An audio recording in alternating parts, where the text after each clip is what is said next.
नमस्कार दर्शक बंधु मु आपणकर महामंडलेश्वर गोविंद दास महाराज। आजिकल दुनिया रे कहारी घरे शांति नाही। बापा पुओ को पचारुनी, भाई भाई भितर गंडगोल, हाईकोर्ट ठारू सुप्रीम कोर्ट पर्यंत एपरिकी पिला माने बापा मां को नहीं अनाथाश्रम बा वृद्धाश्रम रे मध्य छाड़िबा को पचौ नांती। मन रखंतु दर्शक बंधु, जदि पूर्व पुरुष रे आमे गोटिए घर रे 40 जन यौथ परिवार रही पारुथिले एबे रहुने काहेकि? परस्पर भितर संपर्क जाउछि कुआडे?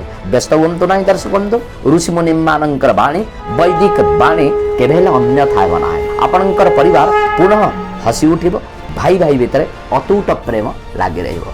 माने दर्शक बंधु, आपण गोटिए काच शिशी रे महु नियंतु, गुड़ नियंतु एवं भुजपत्र रे परिवार समस्तंकर नाम को कुंकुम रे लेखि भुजपत्रटी को महु एवं गुड़ रही काच बोतल भितर ठिपी बंद करी आपणकर घरे रखी दियंतु। या सहित आपण गोटे मंत्र जप करंतु, जहा होची ऋषिमुनि मानकर बाणी। सब नर करहि परस्पर प्रीति, चलहि स्वधर्म निरत श्रुति नीति। उक्त मंत्रटी को जप करंतु, देखिबे आपणकर पुनर्बार सेई प्रेम से भल पाइबा फेरी आसिबो। परिवार शांति श्रृंखला रहिबा सहित एवं आपणकर चलापथ निश्चित कुसुमित हेबो। जय जगन्नाथ।